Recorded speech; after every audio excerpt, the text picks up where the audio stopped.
নমস্কাৰ সবিশেষলৈ মই প্ৰাঞ্জল ফুকনে আপোনালোকক স্বাগতম জনাইছো দেশৰ এতিয়া ৰাজনীতি গৰম কৰি আছে মহাৰাষ্ট্ৰই আৰু মহাৰাষ্ট্ৰৰ যেটো ৰাজনীতি গৰম কৰাৰ যিখন খেল এই খেলখনৰ অভিকেন্দ্ৰ কিন্তু গুৱাহাটী হৈছে অৰ্থাৎ অসমৰ গুৱাহাটীৰ পৰাই নিয়ন্ত্ৰণ হৈ আছে মহাৰাষ্ট্ৰৰ ৰাজনীতি অৰ্থাৎ ৰিমোটটো আছে গুৱাহাটীত আৰু টিভিটো আছে মহাৰাষ্ট্ৰত বা মুম্বাইত এতিয়া মহাৰাষ্ট্ৰৰ চৰকাৰ ভঙা পটাৰ খেলখনৰ গুটেই খেলটো হৈ আছে গুৱাহাটীৰ এখন বিলাসী হোটেল ৰেডিসন ব্লুত কথাটো হৈছে বহু প্ৰশ্ন আহি পৰিছে এইকেদিন আমি এই সম্পৰ্কত সংবাদ পৰিবেশন কৰি আহিছো বিভিন্ন কথা পাতি আছো যে কিয় অসম কিয় মুখ্যমন্ত্ৰী ডক্টৰ হিমন্ত বিশ্ব শৰ্মাই উত্তৰ দিছে যে লক্ষী আহিছে ৰাজহ আহিছে আমালে যে বাহিৰৰ অতিথি আহিছে আছে কিন্তু কথাখিনি ইমানতে শেষ নে ইয়াৰ আঁৰত কি আছে মহাৰাষ্ট্ৰৰ এআইজি চৰকাৰ ভঙাপটাৰ খেল এই খেলখনৰ আঁৰত কোনোবা নিশ্চয় অদৃশ্য শক্তি নহয় এটো আসলতে পৰিচিতীয় সকলৰ এটা শক্তি থাকিব নহলে একনাথ চিন্দে ইমান সাহস কেতিয়াও কৰিব নোৱাৰিলে হেতেন এয়া কোন কাৰ এয়া খেল গণতন্ত্ৰত এনেকুৱা খেলৰ কিমান দূৰ মূল্য আছে বিভিন্ন বিষয় বিভিন্ন দিশৰ পৰা আজিৰ সবিশেষত মহাৰাষ্ট্ৰৰ এই ৰাজনীতি আমি আলোচনা কৰিম আৰু অসম কিয় হেতু সুধিম মই চিনাকি কৰি দিছো আমাৰ ষ্টুডিঅলৈ আমন্ত্ৰণ কৰি আনিছো ডক্টৰ দেৱজিৎ মহন্ত তেখেত মিডিয়া এনালিষ্ট বিজেপিৰ আৰু আছে মেহদি আলম বৰা জ্যেষ্ঠ মুখপাত্ৰ কংগ্ৰেছৰ আৰু আমাৰ লগত মুম্বাইৰ পৰা লাইভত থাকিব উৰ্বশী খানা বিশেষ সংবাদদাতা ইণ্ডিয়া নিউজ মুম্বাই আৰু আমাৰ লগত আছে মোৰ সতীৰ্থ সাংবাদিক নয়নজ্যোতি ভূঞাৰ লগত থাকিব কেইজনমান বাহিৰৰ সাংবাদিক কাৰণ তেওঁলোকৰ দৃষ্টিভংগীৰে আমি চাবলৈ চেষ্টা কৰিম এই মহাৰাষ্ট্ৰৰ ৰাজনীতি আৰু থাকিব ৰাইজৰ দলৰ ৰাছেল হুছেইন মই ডক্টৰ মহন্তৰ পৰা আৰম্ভ কৰিব খুজিছো মহন্ত কি হৈ আছে আসলে খেলখন আপোনাৰ মুখৰ পৰা প্ৰথমতে মই আৰম্ভণি শুনো প্ৰথম কথা যেটো কথা আপুনি মূল্যবোধ বা প্ৰমূল্যবোধৰ কথা কৈছে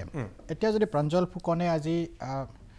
এখন বিলাসী হোটেল বোম্বেত বুক কৰিব খোজে ডেফিনেটলি ৰেডিসন ব্লুত তেখেতেও বুক কৰিব পাৰে না প্ৰাঞ্জল ফুকনে নোৱাৰে ইমানখিনি প্ৰাঞ্জল ফুকনৰ ক্ষমতাই নাই আমি এজন সাধাৰণ মানুহ হিচাপে সকলোৰে হেতু যিকোনো এখন ৰাজ্যত যিকোনো এটা কথা বিলাহী হোটেলত বুক কৰিব পাৰে দ্যাট ইজ দা হেতু আমি গণতন্ত্ৰত ব্যক্তি স্বাধীনতা বুলি কওঁ হেতু হয় নিশ্চয় ব্যক্তি স্বাধীনতা এতিয়া কথাটো হ'ল যেটো আপুনি ৰাজনীতিকৰণ কৰাৰ কথা কৈছে ইয়ালৈকে আহিছে ইয়াত অহাৰ আগতে গুজৰাটলৈকে গৈছিল তাৰ পিছত তেখেতসকল ইয়াত আহিছে গতিকে তাত অসম চৰকাৰৰ যেহেতু শাসকীয় দলৰ প্ৰতিনিধি চৰকাৰ হিচাপে তাত আমাৰ কোনো ভূমিকা নাই ৰাজনীতিৰ ক্ষেত্ৰত তেখেতসকল অসমলৈ আহিছে যেহেতু তেখেতসকল জনসাধাৰণৰ প্ৰতিনিধি এমএলএ হয় গতিকে সেই প্ৰটোকল মতে নিয়ম অনুযায়ী যিখিনি সুবিধা আগবঢ়াব লাগে সেইখিনি দিছে তাত তেখেতসকলে হোটেলত কিমানটা ৰুম বুক কৰিছে কিমান খৰচ হৈছে সেইটো অসম চৰকাৰৰ কোনো বিবেচনাৰ বিষয় নহয় কিন্তু এই ক্ষেত্ৰত আমি যোৱা কিছুদিন ধৰি দেখিছো যেটো সময়ত অসমত বানৰ এক কবলত পৰিছে প্ৰায় 50 লাখ মানুহে বানৰ কবলত পৰিছে সেই সময়ত আপোনালোকে সংবাদ মাধ্যমত বিভিন্ন ধৰণৰে প্ৰকাশ কৰিছিলে আমাৰ প্ৰতিজন কাৰ্যকৰ্তা বুলি ক'লে আমি মুখ্যমন্ত্ৰীৰ পৰা আৰম্ভ কৰি বুথৰ সদস্যলৈকে প্ৰত্যেকজনে গৈ বানাক্ৰান্তৰ ওচৰত থিয় হৈছে কিন্তু যদি আমি চাওঁ বিশেষকৈ আমাৰ যি বিৰোধী দল কংগ্ৰেছে নিজৰ তেখেতসকলে যুৱৰাজক ইডিৰ পৰা ৰক্ষা কৰিবলৈ গৈ গোটেই বাহৰ পাতি আছে দিল্লীত গতিকে তেখেতসকলে যদি এই বানৰ সময়ত তেখেতসকলে কিন্তু জনসাধাৰণৰ ওচৰত বানাক্ৰান্তৰ ওচৰত থিয় হ'ব পাৰিলেহেঁতেন আটাইতকৈ দুৰ্ভাগ্যজনক কথা যোৱাকালি যিখন সংবাদমেল পাতিলে গৌৰৱ গগৈ তাত তেখেতসকলে যদি আহ্বান কৰিলে হয় যে হয় এই সময়ত এইটো বিষয়ৰ লগতে আমি বানাক্ৰান্তৰ ওচৰত থিয় হ'ব লাগে গতিকে বিভিন্ন ধৰণে চৰ্চা হ'লেও এটা কথা আমি পাহৰিলে যদি আমি উভতি যাওঁ অসম কিয় এই 40 জনকৈ বিসম্বাদী বিধায়ক অসমলৈ কিয় আহিল না তাত চাওক কোনে কোট আহিছে হেতুটো আমাৰ বিষয় নহয় ইয়াৰ আগতে তেতিয়াহলে গুজৰাটে যদি সুৰাটত যদি এই গৈছিলে তাত যদি এনেকুৱা প্ৰশ্ন কৰে সুৰাট কিয় না আপোনালোকে স্পষ্টকৈ কওকচোন আপুনি একো হাত নাই নে চৰকাৰ এইটো আপুনি জল পটপটকৈ ওলাই আছে সকলোৱে কৈছে 40 জনকৈ বিধায়ক ইয়াত আছে আপোনালোকৰ মন্ত্ৰী সকলেও গৈ মাজে মাজে খা খবৰ লৈ আছে আদৰিবলৈ আপোনালোকৰ বিধায়ক গৈছে সাংসদ গৈছে তাৰ পিছতো আপোনালোকে কেনেকৈ না বুলি ক'ব যেতিয়া আমাৰ বিধায়কসকল বোম্বেলৈকে গৈছিল প্ৰশিক্ষণ শিবিৰৰ কাৰণে তেতিয়া তেখেতসকলে বিধায়কৰ লগত মত বিনিময় কৰিছিল সেই হিচাপে এটা চিনাকি থাকে গতিকে ইয়াত বিধায়ক হিচাপে গৈ চৰকাৰৰ প্ৰতিনিধি হিচাপে গৈতো লগ কৰা নাই তাত কোনোবাৰ কাৰোবাৰ চিনাকি আছে সেই হিচাপে গৈ লগ কৰিছে সেইটোত কোনো বাধা থাকিব নালাগে দ্বিতীয়তে যদি এটা খুব সূক্ষ্মভাৱে পৰ্যালোচনা কৰে আমি যদি ৰাজনীতিৰ অকমান ভিতৰচৰলৈ গৈ আলোচনা কৰোঁ তেতিয়া দেখা পাব যেতিয়া নিৰ্বাচন 2019 চনত অনুষ্ঠিত হৈছিল তাত এই যিকেইজন আমাৰ বিশেষকৈ আমাৰ শিৱসেনাৰ প্ৰতিনিধি জয় হৈ আহিছে তাত কিন্তু আমাৰ বিজেপি দলে সেই সময়ত তেখেতসকলৰ লগত সহযোগিতা থকাৰ কাৰণে তাত আমি কোনো কেণ্ডিডেট দিয়া নাছিলোঁ গতিকে এটা কথা ঠিক যে বিজেপিৰ সমৰ্থন লৈহে এই শিৱসেনাৰ প্ৰতিজন MLA তাত জয়যুক্ত হৈছে গতিকে ৰাজনীতিত এটা ডাঙৰ কথা কৈছিলে উইনষ্টন চাৰ্চিলে তেখেতে ক'লে যে politics is the winning game winning rest গতিকে কালি যদি আমাৰ দলীয় যদি আমাৰ শীৰ্ষ নেতৃত্বই সিদ্ধান্ত লয় এনেকুৱা এটা সিচুৱেশ্যন আহে কালি চৰকাৰ গঠনৰ কাৰণে ডেফিনেটলি তাত আমি সৰ্ববৃহৎ দল আছিল সৰ্ববৃহৎ দল হিচাপে আমাৰ সেই গণতন্ত্ৰত সেইটো অধিকাৰ আছে গতিকে তাত কোনো পলিটিক্সৰ কথা নাহে নিশ্চয় মই আহিম পৰৱৰ্তী সময়ত ব্যাখ্যাটো আপোনাৰ পৰা লৈ ল'লোঁ মই মেহদি আলম বৰা ডাঙৰীয়া ওচৰলৈ আহিব খুজিছোঁ বৰা ডাঙৰীয়া আজি আপোনালোকে ৰেডিচন ব্লুৰ সন্মুখত প্ৰতিবাদো কৰিছে আৰু দ্বিতীয় কথা আপোনালোকৰ দলৰ সভাপতিয়ে ভূপেন বৰাই এখন পত্ৰ লিখিছে একনাথ সিন্ধে যে তেওঁলোকক অসম এৰি যাবলৈ কৈছে তেনেহ'লে যেতিয়া মহন্তই ক'লেই যে ইয়াত চৰকাৰৰ কোনো হাত নাই তেনেহ'লে আপোনালোকৰ প্ৰতিবাদ কিয় আচলতে কি যে মহাৰাষ্ট্ৰত যিখন চৰকাৰ চলি আছে এই বিধায়কসকল তাৰ অংশীদাৰ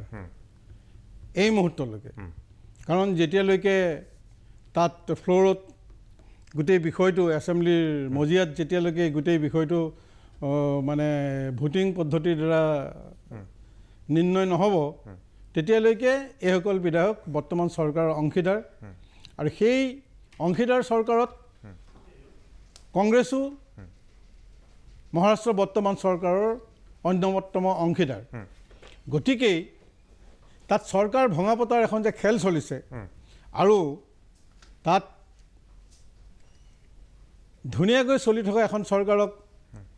ভাঙিবৰ বাবে এই যে বিসম্বাদী ৰাজনীতিৰ অৱতাৰণা কৰিছে আৰু বিসম্বাদত সিদ্ধহস্ত বিজেপিৰ বৰ্তমানৰ মুখ্যমন্ত্ৰীগৰাকী তেখেতে কংগ্ৰেছত কি ধৰণে বিসম্বাদৰ ৰাজনীতি লৈ আহিছিলে সেই কথাটো অসমৰ ৰাইজৰ বাবে অচিনাকি নহয় গতিকে এইসকল বিসম্বাদী বিধায়কক কি ধৰণেৰে ৰাজনৈতিক কূট কৌশল প্ৰয়োগ কৰি পেলাই চৰকাৰখন ভংগ কৰাৰ দিশে লৈ যাব পাৰি তাৰ বাবে অসমখনক আজি বিজেপি দলে বাছি লৈছে নিশ্চয় এটা বাক্য কওঁ যে চৰকাৰ ইনভলভ এই কাৰণেই যে ৰেডিচন ব্লুখন এখন প্ৰাইভেট মালিকানাধীন হোটেল তাত কিন্তু অন্য আজি কাকো সোমাব দিয়া হোৱা নাই আৰু কোনে দিয়া নাই চৰকাৰী পুলিচ বাহিনীয়ে তাত আপুনি ৰেষ্টুৰেণ্টত চাহ একাপ খাবলৈ বেলেগ মানুহ যাব নোৱাৰে নিশ্চয় আৰু এই গোটেই দিশটো তদাৰক কৰিছে এজন এডিশ্যনেল ডিজিপি পৰ্যায়ৰ বিষয়াই গতিকে ইয়াত চৰকাৰ ইনভলভ নহয় বুলি কোৱাৰ কি যুক্তি থাকিব পাৰে ওলাই আছে গোটেই হয় যিটো মহন্তই ডক্টৰ মহন্তই অস্বীকাৰ কৰিছে তাৰ ইয়াৰ উত্তৰ দিব লাগিব বিৰতিৰ পিছত মই প্ৰাঞ্জল ফুকন পুনৰ উভতি আহিছোঁ সবিশেষলৈ মই ডক্টৰ দেৱজিৎ মহন্তৰ ওচৰলৈ আহিছোঁ ডক্টৰ দেৱজিৎ মহন্ত ইতিমধ্যে আপুনি দেখিলে বাহিৰৰ বৰ্হিৰাজ্যৰ সাংবাদিক যিসকল আহিছে ইয়ালৈ সেইসকলেও একেটা কথাই কৈছে আৰু মেহদি আলম বৰা ডাঙৰীয়াৰ যিটো প্ৰশ্ন যে যদিহে এইসকল অতিথি তেনেহ'লে ইমান নিষিদ্ধ নিৰাপত্তা কিয় এখন ব্যক্তিগত মালিকানাধীন বিলাসী হোটেলৰ কিয় সাধাৰণ মানুহৰ প্ৰৱেশ নিষিদ্ধ কৰি দিয়া হৈছে যদিহে চৰকাৰৰ পৃষ্ঠপোষকতাত এইসকল বিধায়ক তাত নাই মেহদি আলম বৰা ডাঙৰীয়াই যেনেকৈ প্ৰশ্নটো উত্থাপন কৰিছে ঠিক একেদৰে আপোনাৰ সতীৰ্থ সাংবাদিকগৰাকীয়েও তাৰ ভিজুৱেলটো দেখাই পেলাই কটকটীয়া নিৰাপত্তা থকা বুলি কৈছে ভাৰতীয় গণতন্ত্ৰৰ সাংবিধানিক নিয়ম মতে যেতিয়া 40 জনকৈ তাত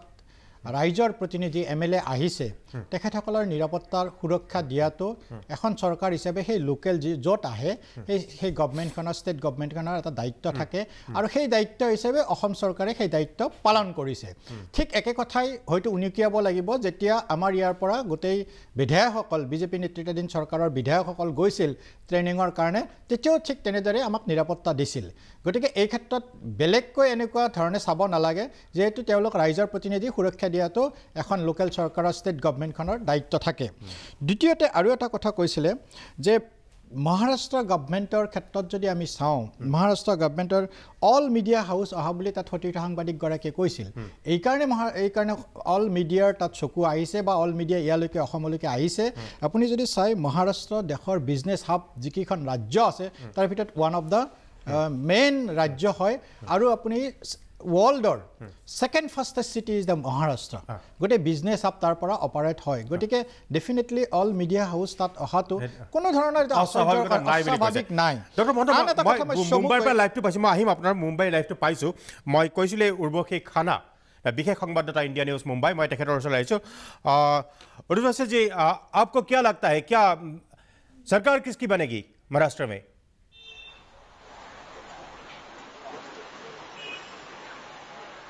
देखिए ये बहुत ही जल्द होगा पर नो डाउट अभी फिलहाल अगर हम देखें तो नंबर्स जो है वो एकनाथ शिंदे कैंप इनके पास ज्यादा है। जिस तरह से ये नंबर्स बढ़ते जा रहे हैं एकनाथ शिंदे इनके कैंप में उससे ये तय है कि कहीं ना कहीं शिंदे इनका जो फैक्शन है शिंदे इनका जो कैंप है वो कहीं ना कहीं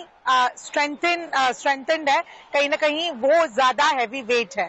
फिलहाल जो स्थिति हम देख रहे हैं ये बहुत ही वीकन स्थिति है महाविकास आघाड़ी के लिए जहां पे तीनों की सरकार एक कॉमन मिनिमम प्रोग्राम को लेकर बनी थी फिर क्यों ना वो कांग्रेस हो शिवसेना हो या एनसीपी हो ये लोग एकजुट आए थे एक कॉमन मिनिमम प्रोग्राम के लिए। पर आज क्योंकि कुछ एमएलएस पहले स्टार्ट से कुछ 10-11 एमएलएस थे जो एकनाथ शिंदे इनके साथ चले गए धीरे धीरे ये नंबर्स बढ़ते गए और अब जो गुवाहाटी में बैठे हैं 41 शिवसैनिक एमएलएस वहां पे बैठे हैं और 9 इंडिपेंडेंट एमएलएस बैठे हैं यानी कि 50 का फिगर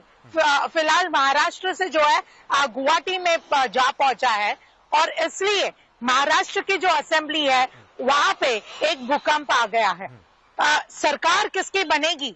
ये देखने की बात होगी क्योंकि जहां एकनाथ शिंदे इन्होंने एक बहुत ही बड़ा ऐसा वाइल्ड कार्ड प्ले किया है ठाकरे के अगेंस्ट। ठाकरे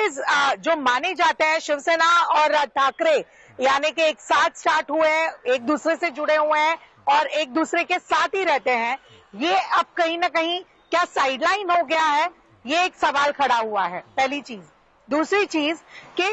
उद्धव ठाकरे यानी बाला साहब ठाकरे जैसे ह्यूज पर्सनालिटी के जो बेटे हैं उद्धव ठाकरे के अगेंस्ट जाना एकनाथ शिंदे ने जो ये स्टेप लिया है वो कितना फ्रूटफुल होगा ये एक सवाल है। कुछ लोग ये भी थियरीज लेके आते हैं कि वो इसलिए भी फ्रूटफुल है क्योंकि उन्हें कहीं ना कहीं उद्धव ठाकरे इनका सपोर्ट है बैक है और ये एक स्ट्रैटेजी चूज की गई थी ताकि महाविकास आघाड़ी से एक स्मूथ एग्जिट शिवसेना का हो। पर ये एक थियरी आ रही है बाहर ये कितना इसमें एग्जीक्यूशन लेवल पर राइट है ये देखने की बात है। दूसरा मैं ये बताना चाह रही थी कि महाविकास आघाड़ी के अंदर विद इन द गवर्नमेंट ये हमेशा से ये सिर्फ शिवसेना के ही एमएलए नाराज है एनॉयड है या गुस्से में है ऐसा नहीं है। कांग्रेस के भी कुछ एमएलए थे जिन्हें दिक्कत थी जिन्हें प्रॉब्लम था और उनके भी ऐसे ही कंप्लेंट्स थे। उनका भी यही कहना था कि एनसीपी ओवरशैडो कर रही है कांग्रेस जैसे पार्टी को। एनसीपी के कुछ नेता हैं वो ओवरशैडो कर रहे हैं उनके नेताओं को। एनसीपी के पास सारे इंपॉर्टेंट पोर्टफोलियोज है लेकिन शिवसेना और कांग्रेस के पास महज ही कुछ पोर्टफोलियोज है। इसको लेकर सवाल खड़े हुए शिवसेना के भी। उर्वशी मैं एक बात पूछना चाहता हूँ एकनाथ शिंदे ने यह बोला था कि उसके ऊपर किसका आशीर्वाद है उसने एक हिंट भी दिया था आपको क्या लगता है किसके आशीर्वाद है एकनाथ शिंदे के ऊपर?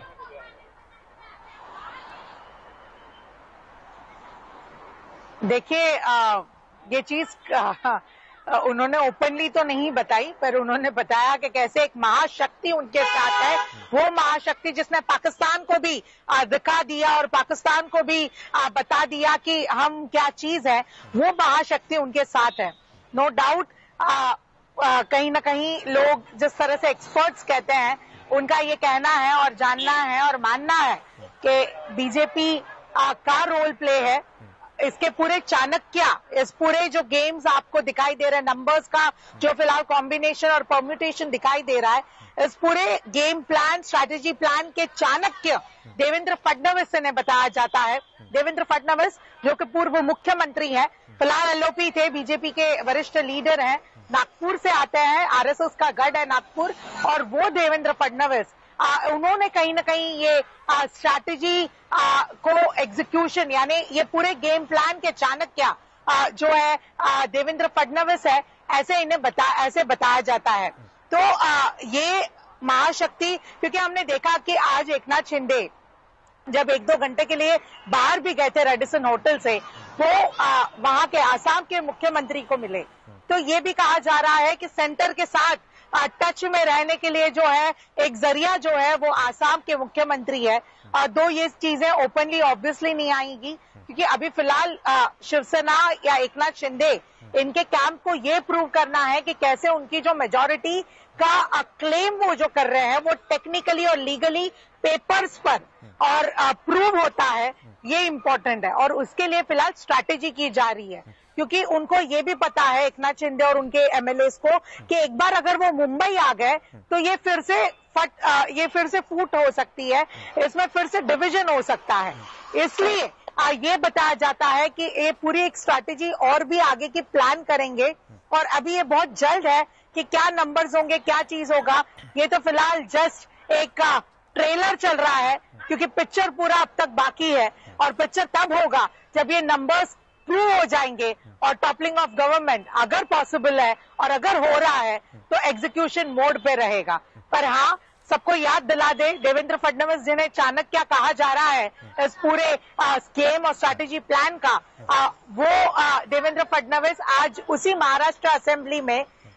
उन्होंने कहा था कि मैं फिर वापस आऊंगा। तो क्या देवेंद्र फडणवीस वापस आएंगे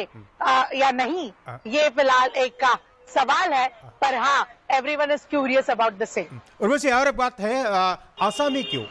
देश के दूसरे राज्यों में भी बड़े बड़े होटल है, रिजॉर्ट है, आसाम ही क्यों? आसाम ही क्यों? तो सबसे पहले तो नजदीक वाला राज्य जहां पे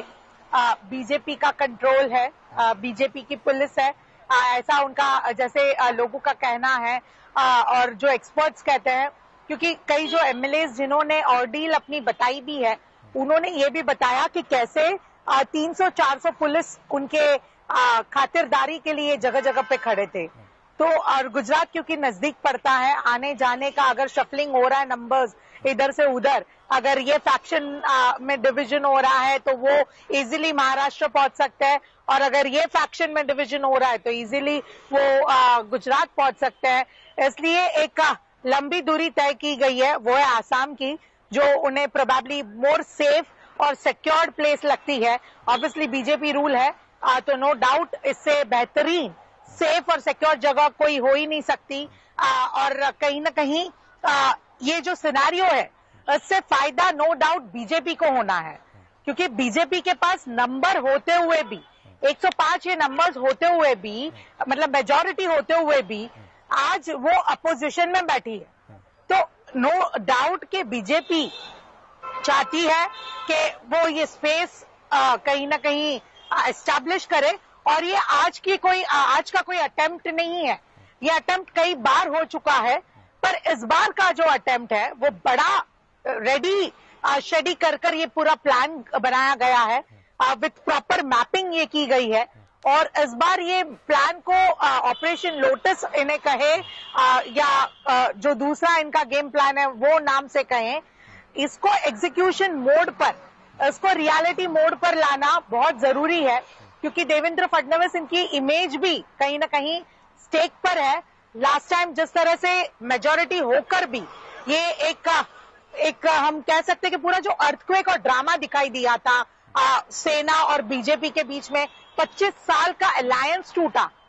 देवेंद्र फडणवीस इनके प्रेजेंस में या उनके साथ रहकर, उसको लेकर कहीं ना कहीं देवेंद्र फडणवीस के इमेज के ऊपर कई सवाल खड़े किए जा रहे थे। सेंटर बड़े नाराज थे देवेंद्र फडणवीस को लेकर, क्योंकि ये जो विद इन द रूम्स जो बातें हुई, फिर आउटसाइड जो क्लेम्स डाले गए, इसको लेकर जो है कहीं ऊपर नीचे हुई। और इसी की वजह से आज हम देखते हैं कि किस तरह से एमवीए की सरकार आई पर बीजेपी और शिवसेना की सरकार नहीं आई। तो उसका बिटरनेस अभी भी कहीं पे है, और वही मतलब जीत कर भी हार गई बीजेपी, उसको कहीं ना कहीं प्रूव करना है। कि हम जीते हैं, जीते थे और जीतते रहेंगे, शायद ये कहीं ना कहीं एक लाइन है वो प्रूव करने के लिए अभी फिलहाल ये शफलिंग्स चल। थैंक यू उर्वशी, मैं फिर आऊँगा आपके पास। मैं रासेल हुसैনৰ ওচৰলৈ আহিছোঁ, ৰাইজৰ দলৰ তেখেত নেতা। হুছেইন ডাঙৰীয়া, কি ভাবে? ইতিমধ্যে ডক্টৰ মহন্তই কিছু সময়ৰ আগতে অস্বীকাৰ কৰিলে যে চৰকাৰৰ কোনো হাত নাই, বাহিৰৰ বিধায়ক আহিছে, আছে তেওঁলোকৰ কথা। কি কয় আপুনি? এইটো এটা হাস্যকৰ কথা। সাংসদ, মন্ত্ৰী, বিধায়ক, বিজেপিৰ আমি দেখিছোঁ ৰেডিশ্যন ব্লুত, টিভিত, আপোনালোকৰ টিভিতে দেখিছোঁ। আৰু 21 তাৰিখে যেতিয়া এইসকল মানে ঘোৰাখ্যাত বিধায়ক, শিৱসেনাৰ বিধায়ক অসমলৈ আহি পাইছিল, সেইদিনাখন ৰাতিপুৱা 5-6 বজামানত 3খন টাটা চাফাৰীত উঠি 3খন টাটা চাফাৰী লৈ মুখ্যমন্ত্ৰীয়ে ৰেডিশ্যন ব্লুলৈ গৈছিল। তাৰপিছত আৰু আৰক্ষী বাহিনী গিজগিজাই থকা এয়াৰপৰ্টৰ পৰা সুশান্ত বুঢ়াগোহাঁই, পল্লৱ লোচন দাসে যেতিয়া আগবঢ়াই আনে, তাৰপিছত তেওঁলোক বিজেপি নাই। একনাথ সিন্ধে ডাঙৰীয়াই নিজেই কালি যি সাংবাদিকৰ আগত যিটো কথা ক'লে যে আমাৰ বহুত বৃহৎ দল এটা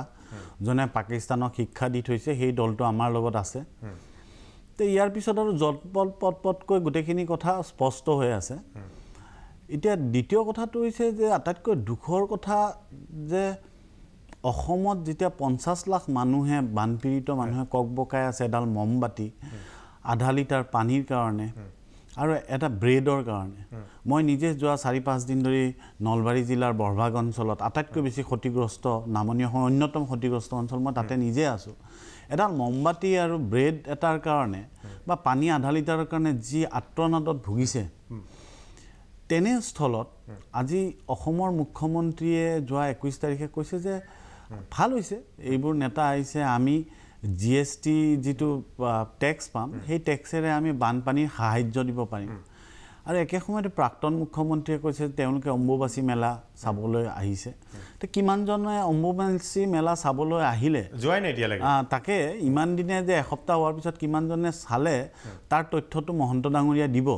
কিন্তু দ্বিতীয় আৰু এটা কথা হৈছে যে এই যে 50 লাখ মানুহক আচলতে এই এনেকুৱা এটা বাতুলামি বক্তব্য ৰাখি আচলতে অপমান কৰিছে। যিজন মুখ্যমন্ত্ৰীয়ে কয় যে GST হোৱাৰ পিছত, GST সংগ্ৰহ হ'লে আমি বানপানীৰ সাহায্য দিব পাৰিম, ভাল কথা। তাৰ আগদিনাখন 20 তাৰিখে যেতিয়া জিলা উপায়ুক্তবোৰৰ লগত কথা পাতিছিল, তেতিয়া তেখেতে মুখ্যমন্ত্ৰী ডাঙৰীয়াই কৈছিল যে দিল্লীয়ে পইচা উপচাই দিছে, আপোনালোকে খৰচ কৰিব পৰা নাই, মই আপোনালোকৰ বিৰুদ্ধে ব্যৱস্থা ল'ম। আৰু কি কৈছে যে মই মোৰ ঘৰত বিয়া পাতিছোঁ, পোলাও মাংস 50 কেজি বনাই ৰাখিছোঁ, আৰু বিলনীয়ে বিলাব নোখোজিলে মই কি কৰিম? আৰে বিলনীয়ে বিলাব কিয়? যেতিয়া পোলাও মাংস খুৱাম বুলি বিলনীয়ে ৰাইজক কৈছে, কোৱাৰ পিছত দেখিছে যে সেয়া হ'ল ভাত ভাজি, আৰু মাংসৰ নামত সেয়া হ'ল সয়াবিন ভৰাই দিছে ভাত ভাজিৰ মাজত। তাৰপিছত বিলনীয়ে ৰাইজৰ ওচৰত গৈ মাৰ খালে হ'ব।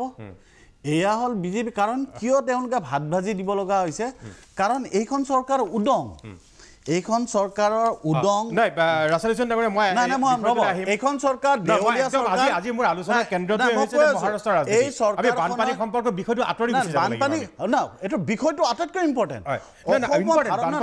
মই কৈ আছোঁ শুনক, ভাৰতবৰ্ষৰ যোনেই নাহক অসমলৈ, যৰে বিসম্বাদী বিধায়কৰ কোনো কথা নাই, কিন্তু কিয় এই বান পৰিস্থিতিৰ সময়ত মুখ্যমন্ত্ৰীৰ অনুগামী কিছুমান চেলা যেনে সাংসদ, বিধায়ক, মন্ত্ৰীয়ে আজি ৰেডিশ্যন ব্লুৰ সন্মুখত চকীদাৰী কৰিব? তেওঁলোকে আজি চকীদাৰী কৰিব যাওক, তেওঁলোকক যোনে ভোট দি নিৰ্বাচিত কৰিছিল, বানপানীত কক বকাই থকা, এডাল মমৰ কাৰণে, আধা লিটাৰ পানীৰ কাৰণে আৰু ব্ৰেডৰ কাৰণে কক বকাই থকা মানুহৰ মাজলৈ ৰাইজলৈ যাওক। তেওঁলোকক ইয়াতে ৰেডিশ্যন ব্লুৰ সন্মুখত চকীদাৰী কৰিবলৈ পঠোৱা হোৱা নাই। মই ডক্টৰ মহন্তৰ ওচৰলৈ আহিব খুজিছোঁ। মহন্ত, সকলো ক্ষেত্ৰই কিন্তু আপুনি যিটো কথা অস্বীকাৰ কৰি আছে, বাকী কিন্তু সকলো ধৰণৰ পক্ষ, সকলো দিশৰ পৰা যদি চাওঁ, এই একেটা কথাই কৈ আছে যে বিজেপিৰ ইয়াত হাত আছে, বিজেপিৰ হাত আছে, কিন্তু অকল বিজেপিয়ে অস্বীকাৰ কৰি আছে। কি অসুবিধাটো কি কোৱাত? আৰু মই দ্বিতীয় প্ৰশ্নটো এইটো কৰিয়ে লৈছোঁ যে সদায় বিজেপিয়ে এনেকুৱা কিছুমান ক্ষেত্ৰত দেশৰ ৰাজনীতিত দেখিবলৈ পোৱা গৈছে, যদিও তেওঁলোকে সংখ্যাৰ দৌৰত আগ নাবাঢ়ে, তেতিয়াহ'লে যিটো বেকডোৰ পলিটিক্স বুলি কয় সেইটো সদায় কৰিবলৈ যায়। কিয়? প্ৰথম প্ৰশ্নটোৰ উত্তৰ, আমাৰ মুম্বাইৰ প্ৰতিনিধি উৰ্বশীয়ে কৈছিলে, তেখেতে কৈছিলে যে মহাৰাষ্ট্ৰত ইতিমধ্যে যেতিয়া চৰকাৰ চলি আছিল তেতিয়া অন্তকণ্ডলৰ সৃষ্টি হৈছিল মহাৰাষ্ট্ৰত যদি আপুনি ইতিহাস চাই মহাৰাষ্ট্ৰত তৃতীয় যেটো সৰ্ববৃহৎ দল সেইটো দলৰ পৰা মুখ্যমন্ত্ৰী দ্বিতীয় সৰ্ববৃহৎ দলটোই তাত চৰকাৰত সহযোগিতা কৰিছে আৰু যেটো আটাইতকৈ বেছি আমাক জনাদেশ দিছিল প্ৰায় 27% ভোট আমি পাইছিল হেতু বিৰোধী দলত বহিব লগা হৈছে আৰু সেই কাৰণে এটা কথা ঠিক চাণক্যই এষাৰ কথাই কৈছিল do not put Euro trust in a bad companion গতিকে যেতিয়াই 25 বছৰৰ বন্ধুত্বপূৰ্ণ ইতিহাসত যেতিয়া কালিমা খানিবলৈকে এই কংগ্ৰেছ আৰু এনচিপি উঠি পৰি লাগিছিল এতিয়া মানুহে বুজি উঠিছে দ্বিতীয় প্ৰশ্নটো আপুনি সুধিছিলে যে আমি অস্বীকাৰ কৰিছো নেকি অস্বীকাৰৰ কথা নাহে এইটো চৰকাৰীভাৱে কেতিয়াও ইয়াত অহা নাই তেখেতসকলে নিজৰ হেৰিত আহিছে আৰু কোনোবাই দূৰ ওচৰ যেনেকৈ গুজৰাটত যাওঁতে ওচৰ বুলি কৈছিল গুৱাহাটীত আহিলে দূৰ বুলি কৈছে এইটো তেখেতসকলৰ এটা আভ্যন্তৰীণ মেটাৰ মহাৰাষ্ট্ৰৰ নিজৰ এটা অন্তকণ্ডল হৈছে নাই প্ৰতিবাদ কিয় কৰিবলৈ আজি চাওক তেখেতসকলে আজি প্ৰতিবাদ কৰিছে তেখেতসকলৰ আনকি সভাপতি আজি এখন পত্ৰ লিখিছে যে দেৱেন্দ্ৰ ফাডনৱিছ একনাথলে যে কৈছে যে একনাথ সিন্ধে কৈছে আপোনালোকে অসম এৰি যাওক তাৰপিছত প্ৰতিবাদকাৰীক তাৰ পৰা উঠাই লৈ যোৱা হৈছে শিৱসেনাৰ এজন প্ৰতিবাদকাৰী আহিছিলে তেওঁকো আটক কৰি লৈ যোৱা হৈছে কিয় এইবিলাক যদিহে ফুৰিবলৈকে আহিছে তেনে এইবোৰ কিয় নাই প্ৰথম কথা 40 জনকৈ যেতিয়া এটা দলৰ সাহসীয় দলত তাত চৰকাৰখন আছিল প্ৰতিনিধি আহিব তাত ডেফিনেটলি এটা অসম বুলি নহয় যি ৰাজ্যতে নাজক কিয় সেই ৰাজ্যৰ এটা প্ৰটোকল মতে যিখিনি কৰিব লাগে সেইখিনি কৰিব লগা হয় মই খালি আৰু এটা বিষয় যেটো আমাৰ ৰাছেল হুছেইন ডাঙৰীয়া কৰিছিলে যদিও আজি ইয়াৰ মেইন বিষয় নহয় মই খালি একদম 60 সেকেন্ডৰ ভিতৰত উত্তৰটো দিম তেখেতে কৈছিলে যে অসমলৈকে বান সাহায্য ইমান কম কিয় এটা কথা মই চাই থকা দৰ্শকখিনি গেটাৰ্থে জনাও যে 2021 চনত যেতিয়া বানপানী হৈছিল অসমত ছেপ্টেম্বৰত তেতিয়া কেৰালাই 60 কোটি টকা সাহায্য পাইছিল অসমে 300 কোটি টকা পাইছিল কেৰালাততো আমাৰ চৰকাৰ নাই ডেফিনেটলি কোৱেশ্চনটো উঠে তেতিয়ালে কেৰালা কিয় বেছি দিলে আচলতে কেতিয়াও কোনো চৰকাৰে কোনো ৰাজ্যক বানপানীৰ ক্ষেত্ৰত কিমান সাহায্য দিব কিমান পৰিমাণ দিব হেতু নিৰ্ধাৰণ কৰিব নোৱাৰে হেতু নিৰ্ধাৰিত হয় যেটো আমাৰ ৰাজ্যিক এছডিআৰএফ আৰু কেন্দ্ৰৰ পৰা যেটো এনডিআৰএফ থাকে তেখেতসকলে এখন প্ৰতিবেদন ফাইনেন্স বিত্তীয় আয়োগলৈকে পঠায় আৰু এই বিত্তীয় আয়োগলৈকে যেটো তেখেতসকলে প্ৰতিবেদন পঠায় সেই প্ৰতিবেদনৰ ভিত্তিতহে কোনখন ৰাজ্যই কিমান পাব এইটো অসম বুলি নহয় যিকোনো ৰাজ্যৰ কিমান সাহায্য পাব হেতু নিৰ্ধাৰিত হয় উভতি আহিছো আপোনাৰ বিষয়টোলৈ মই মেহদি আলম বৰা ডাঙৰীয়া ওচৰলৈ আহিব খুজিছো তাৰ আগতে মই এটা কথা কওঁ তেখেতে যিখিনি কথা কিন্তু বানপানী নহয় ৰাছেল আজি বানপানী না এটা লাইন ক'ব লাগিব যে এইখন হল ষ্টেট গভৰ্ণমেণ্টে বিচৰা ধনৰ পৰিমাণ 2017 চনত আটাইতকৈ ডাঙৰ বানপানীটো ইয়াৰ আগত হৈছিল আৰু 1 আগষ্টৰ দিনাখন এখন ৰিভিউ কমিটি হৈছিল আসাম ষ্টেট ষ্টাফ কলেজত প্ৰধানমন্ত্ৰী নিজে আহিছিল আৰু তাত ঘোষণা কৰা হৈছিল যে ফাইনেন্সিয়েল এসিস্টেন্স 2350 কোটি টকা আৰু 2000 কোটি টকা এই 2017 চাওক ষ্টেট গভৰ্ণমেণ্টে বিচাৰিছে 4358 কোটি টকা ষ্টেট ধন্যবাদ আচলতে বানপানীৰ সম্পৰ্কে আলোচনা কৰিম আপোনাকো মাতিম বানপানী আলোচনা কৰিম আমি আপোনাকো মাতিম আজি মহাৰাষ্ট্ৰৰ ৰাজনীতি অসম কিয় এই নাটকখন অসমত আজি অসমৰ যি সাম্প্ৰতিক পৰিস্থিতি সেই পৰিস্থিতিত হোৱাটো কেতিয়াও উচিত হোৱা নাই এই চৰকাৰখন সংবেদনশীল নহয় আৰু 2017 চনত ৰাজ্য চৰকাৰে কিমান টকা বিচাৰিছিল আৰু ধন দিয়াৰ পৰিমাণ হল 0 নিশ্চয় ধন্যবাদ বিৰতি মই ল'ব খুজিছোঁ বিৰতিৰ পিছত মই মেহদি আলম বৰা ডাঙৰীয়া ওচৰলৈ আহিম যে বৰা ডাঙৰীয়া যিখিনি কথা কৈছিলে ইতিমধ্যে বিজেপি বাৰে বাৰে অস্বীকাৰ কৰি আছে এই খেলখন আচলতে চলিছে ক'ত আৰু ৰেফাৰী কোন এই খেলখনৰ এটা বিৰতিৰ পিছত নয়নজ্যোতি ভাই মই আপোনাৰ ওচৰলৈ আহিছোঁ আচলতে বিজেপিয়ে পঞ্চায়তে অস্বীকাৰ কৰিছে যে ৰেডিশ্যন ব্লুত যি 40 জন বিধায়ক আছে শিৱসেনাৰ লগতে বাকী নিৰ্দলীয় বিধায়ক তাকে এই বিষয়টোৰ সম্পৰ্কত কোনো লেনাদেনা নাই বুলি বিজেপিৰ কাৰণ তেওঁলোক আহিছে আৰু তেওঁলোকৰ সাংসদ বা কোনোবা বিধায়ক যদি তেওঁলোকক সাক্ষাৎ কৰিবলৈ গৈছে তাৰ অন্যতম কাৰণটো হৈছে তেওঁলোক অতিথি এতিয়া আপোনাৰ লগত নিশ্চয় বাকী ৰাষ্ট্ৰীয় পৰ্যায়ৰ বা বহিৰাজ্যৰ পৰা বহু সাংবাদিক আছে এই বাতৰি সংগ্ৰহ কৰিবলৈ তেওঁলোক আহিছে তেওঁলোকে কি কয় হয় প্ৰাঞ্জল ফুকন আমি আজি যোৱা 2-3 দিন ধৰি দেখুৱাই আছোঁ যে কেনেকুৱা ধৰণৰ এটা উৎকণ্ঠিত ৰাজনৈতিক পৰিৱেশৰ সৃষ্টি হৈছে ৰেডিশ্যন ব্লুত আৰু সমগ্ৰ ভাৰতবৰ্ষৰ ৰাজনীতি বিশেষকৈ মহাৰাষ্ট্ৰৰ ৰাজনীতিৰ অভিকেন্দ্ৰলৈ পৰিণত হৈছে গুৱাহাটী মহানগৰী আৰু ৰেডিশ্যন ব্লুত এতিয়াও বাহৰ পাতি আছে সেইসকল বিসম্বাদী বিধায়কে মই সামগ্ৰিক পৰিস্থিতিটো দেখুৱাম কিন্তু আপুনি যিটো প্ৰসংগ এটা আনিছিলে যে বিজেপিৰ পৰা কৈ থকা গৈছে যে তেওঁলোকৰ কোনো ধৰণৰ লেনাদেনা নাই এই বিশেষ যিটো বিসম্বাদী এটা গোট ইয়াত আছে বা যি মহাৰাষ্ট্ৰৰ ৰাজনীতি বৰ্তমান থৰক বৰক হৈ আছে কিন্তু তাতেই সেই মন্তব্যটোক আলম কৰি যদি মই তিনিটা পইণ্টছ কওঁ যে ইয়াত তেতিয়াহ'লে কিয় বিজেপিৰ মন্ত্ৰীসকল সঘনাই আহি আছে। দিনটো দুবাৰ তিনিবাৰকৈ আহে বিজেপিৰ মন্ত্ৰী, নাম ক'ব পাৰোঁ পীযুষ হাজৰিকা, নাম ক'ব পাৰোঁ জয়ন্ত মল্ল বৰুৱা, সাংসদ পল্লৱ লোচন দাস,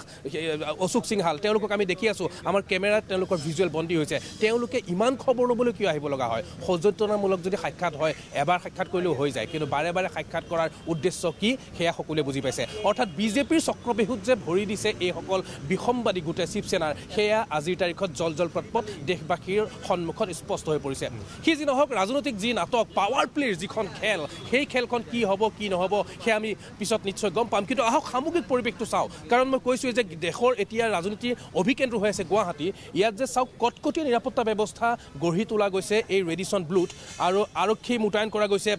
আমি অলপ আগতে দেখিছিলোঁ সন্ধিয়াৰ ভাগলৈ ব্লেক পেন্থাৰ ইয়াতে অসম আৰক্ষীৰ তৰফৰ পৰা মোতায়েন কৰা গৈছে। আৰু এয়াই হৈছে ৰেডিচন ব্লু, গেটখন ইয়াত মাৰি থোৱা গৈছে আৰু ভিতৰৰ ফালে কটকটীয়া নিৰাপত্তা ব্যৱস্থা। যিসকল বিসম্বাদী বিধায়ক, সেই বিসম্বাদী বিধায়কসকলক তাত ৰখা গৈছে। আৰু এতিয়া চাওক যে ইয়াৰ বাহিৰত কি হৈছে, সিফালে গেটৰ ভিতৰত আছে বিসম্বাদী বিধায়কসকল, বাহিৰত কেনেকুৱা অৱস্থা চাওক। যে ৰাষ্ট্ৰীয় সংবাদ মাধ্যমৰ প্ৰায় 20-25টাকৈ চেনেল আহিছে। এইটো চাওক যে ৰিপাব্লিক বাংলাৰ পৰা লাইভৰ কাৰণে সাজু হৈছে এগৰাকী জ্যেষ্ঠ মহিলা সাংবাদিক, তেওঁ বৰ্তমান লাইভৰ কাৰণে সাজু হৈছে। তেওঁৰ লগত অকণমান কথা পতাত অসুবিধা হ'ব আমাৰ। ইফালে যদি দেখুৱাওঁ আমাৰ স্থানীয় সাংবাদিকো আছে, লগতে নেশ্যনেল পৰ্যায়ৰ সাংবাদিক আছে। কেমেৰা, ট্ৰাইপড, এই সকলোবোৰে বৰ্তমান এক অত্যন্তই ব্যস্ততাপূৰ্ণ পৰিৱেশৰ সৃষ্টি কৰিছে ৰেডিচন ব্লুৰ সন্মুখত। আকৌ যদি আমি অকণমান ইফালে আঁতৰি যাওঁ, তেতিয়াও আপুনি দেখিব যে DSNG ভেন্সবোৰ ৰখা গৈছে। ইয়াত চাওক যে দীঘলীয়াকৈ DSNG ভেন্স ৰখা গৈছে। অৰ্থাৎ যি বাতৰিৰ সমৰসজ্জা, একদম ইণ্টাৰেষ্টিং শব্দ, বাতৰিৰ যি সমৰসজ্জা, সেই সমৰসজ্জা কিন্তু প্ৰতিটো প্ৰান্তত এই ৰেডিচন ব্লুৰ মন্তব্য বিচাৰিছোঁ বাহিৰৰ সাংবাদিকৰ দক্ষিণ পশ্চিম সকলো ফালে এতিয়া সাজু হৈ আছে। হয়, মই মোৰ সৈতে আছে আমাৰ তেওঁ আহিছে মহাৰাষ্ট্ৰৰ পৰা, তেওঁৰ পৰা জানিম। प्राजीव, स्वागत करते हैं हमारे इस लाइव कवरेज में। सो देखिए, पॉलिटिकल एजेंडा को अभी छोड़िए, हम क्या होगा क्या नहीं होगा, ये राजनीति का जो पावर प्ले है अभी तो चल रहा है। तो क्या कैसा लगा यहाँ पे आके? आज बारिश भी हुआ था, तो कैसा लगा? Is it your first visit to Assam? Yes, ये मेरी पहली विजिट है और आसाम में यहाँ पर आने के बाद अच्छा लगा। 2-3 दिन बहुत गर्मी थी, मगर आज बरसात हुई, उसके बाद अच्छा क्लाइमेट है। अभी भी रिमझिम बरसात शुरू है, इसलिए ज़्यादा आसाम घूम नहीं सका, पर आज देवी के दर्शन भी करके आया इधर मंदिर में। अच्छा है, आसाम सुंदर है, गुवाहाटी सुंदर है। अभी जो ये पॉलिटिकल गेम चल रहा है, पावर प्ले चल रहा है, एज ए जर्नलिस्ट क्या बोलना चाहेंगे इसके ऊपर? फिलहाल महाराष्ट्र का सारा पॉलिटिक्स आपके गुवाहाटी में से, या रेडिसन होटल में से ऑपरेट किया जा रहा है। जैसे मीटिंग्स हो रहे हैं, उसके बाद जो डिसीजंस हो रहे हैं, उसका ही पूरा रिप्लिकेशन हमको महाराष्ट्र की गवर्नमेंट में दिख रहा है। वहाँ पर भी जो महाविकास आघाड़ी जो गवर्नमेंट है, NCP, कांग्रेस और शिवसेना की मिल के, वहाँ पर भी ऐसी ही मीटिंग्स चल रही हैं। उनको भी डर है कि कैसे गवर्नमेंट तो नहीं गिर जाएगी। उनकी अलग अलग कोशिशें जारी हैं, गवर्नमेंट को कैसे बचा सकते हैं। और हम यहाँ पे देख ही रहे हैं कि यहाँ पे अलग से मीटिंग हो रही है, और जैसे जैसे एक MLAs हैं यहाँ पर आ रहे हैं, और उनका साथ यहाँ पर बढ़ता हुआ दिख रहा है। নয়ন, মই সুধিব খুজিছোঁ অসম কিয়? তেখেতে এইটো প্ৰশ্নৰ তেখেতৰ বিশ্লেষণ কি? অসম কিয়? हाँ, आपसे हमारे स्टूडियो से एक सवाल आया है कि आसाम को क्यों चूज किया है? सूरत में था वो लोग, फिर आसाम में आया, तो आपके नजरिए से आपके नजरिए से क्या लगता है ये?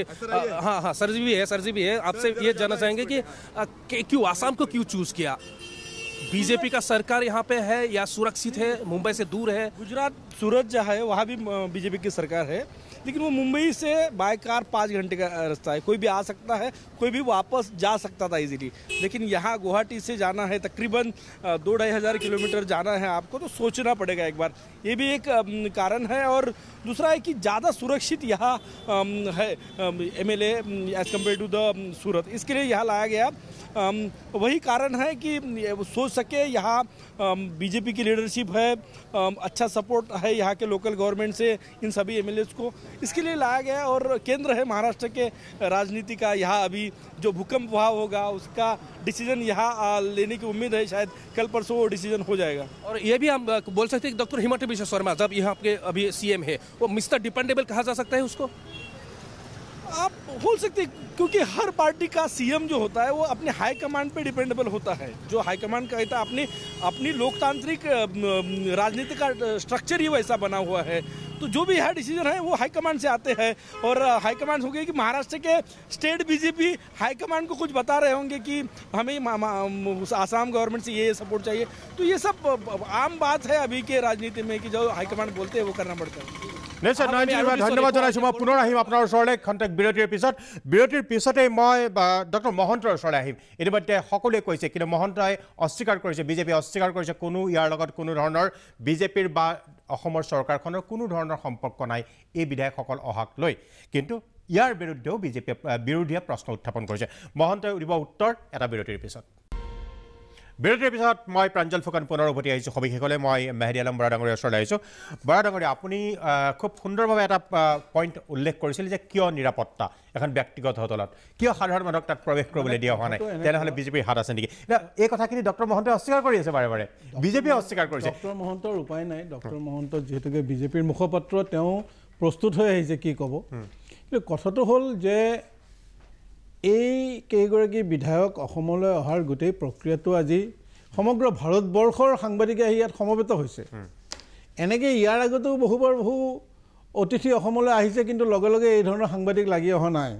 আৰু লগে লগে এই ধৰণেৰে অন্য এখন ষ্টেটো প্ৰতিক্ৰিয়া হোৱা নাছিলে। যে আজি মানে মহাৰাষ্ট্ৰৰ মুখ্যমন্ত্ৰীয়ে তেওঁৰ বাসগৃহ খালী কৰি দিছে চৰকাৰী। এটা সংযোজন কৰি দিওঁ আপোনাৰ লগতে, একনাথ সিন্ধেটো নিজে কৈছে যে পাকিস্তানৰ ঘৰুৱা পাৰ্টিৰ লগত নহয়। এতিয়া তেওঁতো কোৱা নাই যে, তেওঁ কালি যিটো ইণ্টাৰভিউ দিলে তেওঁতো কোৱা নাই যে মই মানে কামাখ্যা দৰ্শন কৰিব আহিছোঁ বুলি। তেওঁতো স্পষ্ট কৈছে যে আমাৰ গোটেই কাৰণটো ৰাজনৈতিক। আমাৰ পিছত পাকিস্তানক দুফাল কৰা দলটোতো এতিয়া কাৰ কথা কৈছে এইটো আমি গম পোৱা নাই। নহয়, সেইটো যে অবভিয়াছলি বিজেপিৰ কথা কৈছে, সেইটো তেওঁৰ মানে যিহেতুকে তাত আজি বিজেপিয়ে চৰকাৰ গঠন কৰিবলৈ সামৰাও কৰি আছে। আজি বম্বেৰ সাংবাদিকগৰাকীয়ে ক'লে, এলইডি সাংবাদিকগৰাকীয়ে, যে তাৰ দেৱেন্দ্ৰ ফাডনবিছ প্ৰাক্তন মুখ্যমন্ত্ৰী হ'ল ইয়াৰ চাণক্য। আৰু আমাৰ অসমৰ যিগৰাকী মুখ্যমন্ত্ৰী ডেপুটি চাণক্য, তেখেতে সহকাৰী চাণক্য হিচাপে আজি এই গোটেই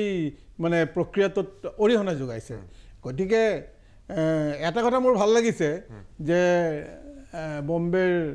সাংবাদিকগৰাকীয়ে যে মানে এই চাণক্যৰ বাপটো দেৱেন্দ্ৰ ফাডনবিছক দিছে, যিটো বিজেপিৰ এটা মহলে আকৌ আমাৰ অসমৰ মুখ্যমন্ত্ৰীগৰাকীক দিব খোজে। কিন্তু অসমৰ মুখ্যমন্ত্ৰী আজি ৰখীয়া। অসমৰ মুখ্যমন্ত্ৰীগৰাকী আজি কেন্দ্ৰীয় নেতৃত্বৰ নিৰ্দেশত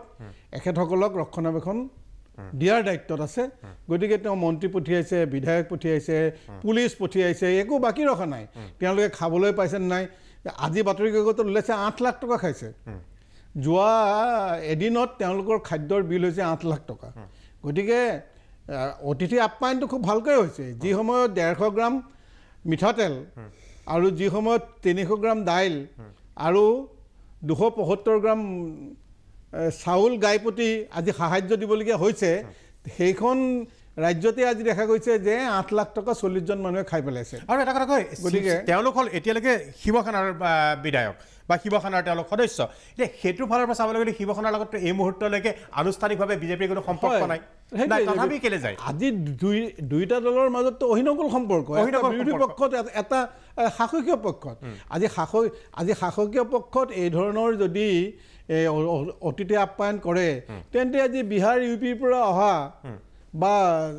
দিল্লীৰ পৰা অহা বিজেপি বিৰোধী মানে MLA মন্ত্ৰী কি কয় বিধায়ক অসমলৈ আহিয়ে আছে। চৰকাৰৰতো উমঘামেই নাই। কিন্তু এইটো একেবাৰে স্পষ্ট যে আজি মহাৰাষ্ট্ৰৰ চৰকাৰখনৰ ভগাপতা খেলৰ লগত আজিৰ এই গোটেই অভিযানটো জড়িত। আৰু আটাইতকৈ ডাঙৰ কথা যে আজি মুখ্যমন্ত্ৰীগৰাকীয়ে যিটো কথা কৈছে যে যোৱা পৰহি যে তেওঁলোকে GST পাব। আমি ধৰি ল'লোঁ যে আজি যিখন হোটেলত তেওঁলোক আছে, গাইপতি যদি 15,000 বা 20,000 টকা ধৰা যায় দিনে, খুব বেছি 60 লাখ টকা বা 70 লাখ টকা ইনকাম হ'ব, তাৰে এটা অংশ GST পাব। কিন্তু আজি নিৰাপত্তাৰ নামত 500-600 নিৰাপত্তা বাহিনীক তাত যে নিয়োগ কৰিছে আৰু চৰকাৰী অন্যান্য যি ব্যয় হৈছে, আজি যদি 500 যে 1000কো ধৰা হয়, আজি যিহলে মানে এই যে 1 কোটি টকা ডেইলি খৰচ হৈছে চৰকাৰৰ, 1 কোটি 1.5 কোটি টকা, আৰু ইফালে GST নামত মাত্ৰ 10 লাখ বা 15 লাখ টকা ইনকাম হ'ব। তো এই যে ব্যয়টো, এইটো কি ধৰণৰ ব্যৱসায়িক মানে উপকাৰিতা অসমে লাভ কৰিব, সেই কথাটো কিন্তু মুখ্যমন্ত্ৰীৰ ব্যাখ্যাত নাই। এতিয়া কথা হ'ল যে বিজেপিয়ে আজি ভাৰতবৰ্ষৰ যিকোনো ৰাজ্যতেই বিজেপি বিৰোধী চৰকাৰক টিকি থাকিব দিব নোখোজে আৰু বিশেষকৈ আঞ্চলিক দলসমূহক শেষ কৰিবৰ বাবে এটা বিজেপিৰ ষড়যন্ত্ৰ আমি ধাৰাবাহিকভাৱে দেখি আহিছোঁ প্ৰতিখন ৰাজ্যতে আজি অসমৰ ক্ষেত্ৰতো আমি দেখিলোঁ কেনেকৈ অগপক তেওঁলোকে নিশেষ কৰি পেলোৱাৰ নিচিনা কৰিছে আজি তেওঁলোকে বেংগলত চেষ্টা কৰিছিলে নোৱাৰিলে আজি তেওঁলোকে ইউপিটো এইটো মানে সফল হৈছে বুলি ক'ব লাগিব বিজেপি যে তাত আঞ্চলিক দলৰ মানে যদি আমি ধৰি লওঁ যে বিএছপিটো এইটোকে এছ পি দলটো আঞ্চলিক হিচাপে আছে তাত সেই দলটোৰ বিৰুদ্ধেও তেওঁলোকে এটা হেৰি কৰিছে গতিকে এতিয়া কথা হ'ল যে গণতান্ত্ৰিক প্ৰক্ৰিয়াত যদি চৰকাৰ গঠন কৰিব নোৱাৰে তেন্তে পিছ দুৱাৰেদি চৰকাৰ ভঙা পতাৰ ষড়যন্ত্ৰত বিজেপিয়ে শেষ পৰ্যন্ত যুঁজ দি যাব এই কথাটোৰে হাত ধৰি পেলাই মই ৰাছেল হুছেইনক সুধিব খুজিছোঁ বেকডৰ পলিটিক্স বিজেপিৰ কিয় চাওক প্ৰথম মই এটা কথা কওঁ যে অলপ আগতে যে ক'লোঁ একনাথ সিন্ধে যে বিজেপিৰ ডিক্টেশ্যনত কথা কৈছে তাৰমানে তেওঁ কালি কৈছে যে আমাৰ এটা ডাঙৰ দল আছে পাকিস্তানক যোনে শিক্ষা দি থৈছে এটা বাস্তৱ ক্ষেত্ৰত পাকিস্তানক শিক্ষা দিয়াটো আমি 5বাৰ পাকিস্তানক পৰাভূত কৰিছিল কংগ্ৰেছে কংগ্ৰেছৰ চৰকাৰ থাকোঁতে আমি জানো যে পাকিস্তানক ভাঙি দুভাগ কৰি দুখন দেশ কৰি দিয়া হৈছিল কংগ্ৰেছে তা এতিয়া সেই ক্ৰেডিটটো লৈ কোনে বিজেপিয়ে নহয় কংগ্ৰেছৰ লগততো তেওঁলোকৰ চৰকাৰ আছে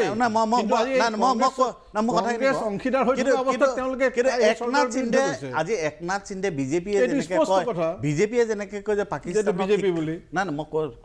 মেইনটা ক'ব দিয়ক বিজেপিয়ে যিটো সদায় কৈ থাকে যে পাকিস্তানক বিজেপিয়ে শিক্ষা দিছে আমি যদি বুৰঞ্জীৰ পাত উটিয়াই চাওঁ যোৱা 70টা বছৰত পাকিস্তানৰ লগত সঁচা অৰ্থত যদি সংঘৰ্ষ হৈছে সেইটো কোনে কৰিছে এইটো কংগ্ৰেছৰ দিনত হৈছে কিন্তু এতিয়া বিজেপিয়েতো পাকিস্তানক শিক্ষা দি থাকে কিন্তু সেই বিজেপিৰ প্ৰধানজন নৰেন্দ্ৰ মোদীয়ে দেশৰ বাহিৰত পাকিস্তানত গৈ নৱাজ শ্বৰীফৰ বাৰ্থডে এটেণ্ড কৰে আনইনভাইটেড এজন দেশৰ ৰাষ্ট্ৰপ্ৰধানে আনইনভাইটেড গেষ্ট হিচাপে তালৈকে যায় আজি বিজেপিৰ এইটো প্ৰকৃত চৰিত্ৰ আজি মহন্ত ডাঙৰীয়াই যিটো কথা কৈছে যে ছিংগল লাৰ্জেষ্ট পাৰ্টি হিচাপে তেওঁলোকে চৰকাৰ আজি তেওঁলোকে বিৰোধীত বহিব লগা হৈছে আজি বিজেপিৰ যিটো বেকডোৰ পলিটিক্স আৰু যিটো টকাৰ ধন বিজেপিৰ যিটো টকাৰ ৰাজনীতি সেইটোতো আমি যোৱা 2014 চনত যেতিয়া বিজেপি ক্ষমতাত আহিছিল তাৰ পিছত বিভিন্ন ৰাজ্যত দেখি আহিছোঁ যে মণিপুৰত যোৱা বিধানসভাৰ আগৰ বিধানসভাৰ নিৰ্বাচনত সেই সময়ৰ কংগ্ৰেছৰ যিগৰাকী মুখ্যমন্ত্ৰী ইববি সিঙৰ দলটোৱে ছিংগল লাৰ্জেষ্ট পাৰ্টি হিচাপে তেওঁলোকে মানে আসন লাভ কৰিছিল কিন্তু ইববি সিঙক কিন্তু গভৰ্ণৰে মানে এবছলুট মেজৰিটি নোপোৱা কাৰণ কিয় নিয়মটো হৈ গ'ল যে বিধানসভা নিৰ্বাচনত যিটো ছিংগল লাৰ্জেষ্ট পাৰ্টি হয় তেওঁক ফ্ল'ৰ টেষ্টৰ কাৰণে প্ৰথম মাতিব লাগে কিন্তু ইববি সিঙক মাতা হোৱা নাছিল ইববি সিঙক নামাতি ঘোঁৰাৰ ব্যৱসায় কৰি তাৰ পৰা কিছুমান বিধায়ক আনি এতিয়াৰ বৰ্তমানৰ মুখ্যমন্ত্ৰীজনে এই যে তাজ ভিভান্তা হোটেলখন যে আছে তাতে তেওঁলোকক একেধৰণে 5জন নে 6জন বিধায়কক আবদ্ধ কৰি ৰখা হৈছিল মণিপুৰৰ পৰা আনি কিনে এই তাজ ভিভান্তাত এই যে তাৰ পিছত কোনে চৰকাৰ গঠন কৰিলে বিজেপিয়ে চৰকাৰ গঠন কৰিলে এবছলুট মানে মেজৰিটি নাপালেও ছিংগল লাৰ্জেষ্ট পাৰ্টি আছিল কংগ্ৰেছ ঠিক একেধৰণে আপুনি যদি গোৱাত যোৱা বিধানসভাৰ আগৰ বিধানসভাত চাই ছিংগল লাৰ্জেষ্ট পাৰ্টি আছিল কোন কংগ্ৰেছ কিন্তু চৰকাৰ গঠন কৰিলে কোনে বিজেপিয়ে কাৰণ গভৰ্ণৰে পুৰা সংবিধানৰ সকলো নিয়ম উলংঘা কৰি ছিংগল লাৰ্জেষ্ট পাৰ্টিটোক ফ্ল'ৰ টেষ্টৰ কাৰণে নামাতাৰ পিছত বেচা কিনা কৰি ঘোঁৰাৰ কাৰবাৰটো কৰি তেওঁলোকে এইটো কাম কৰিলে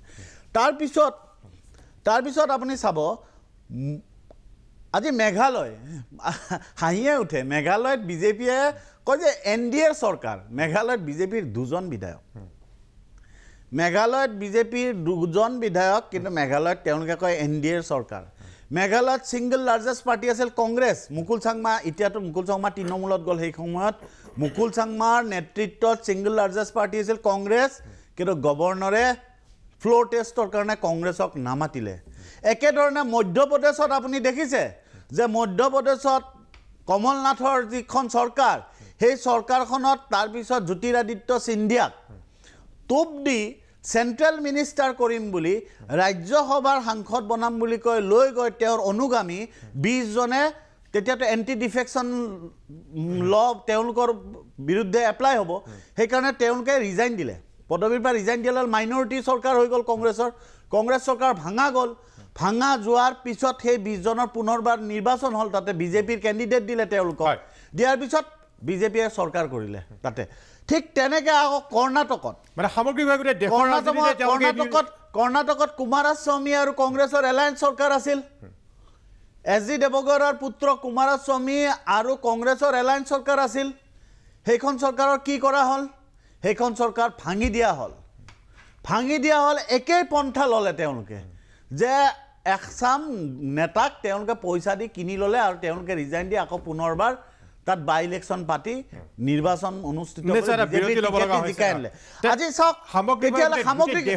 সামগ্ৰিকভাৱে চাব যে বিজেপি শাসিত যেতিয়া ৰাজ্য বুলি আপোনাৰ মনলৈ আহে তেতিয়া আপুনি ক'ব লাগিব আচলতে বিজেপি শাসিত ৰাজ্য সেইকেইখন নাছিল এবছলুট মেজৰিটি নাপালেও ছিংগল লাৰ্জেষ্ট পাৰ্টি হিচাপে কৰ্ণাটক মধ্যপ্ৰদেশ গোৱা মণিপুৰ মেঘালয় এই ৰাজ্যবিলাকত কিন্তু সম্পূৰ্ণ আইন ভংগ কৰি গভৰ্ণৰক ক্ষমতাৰ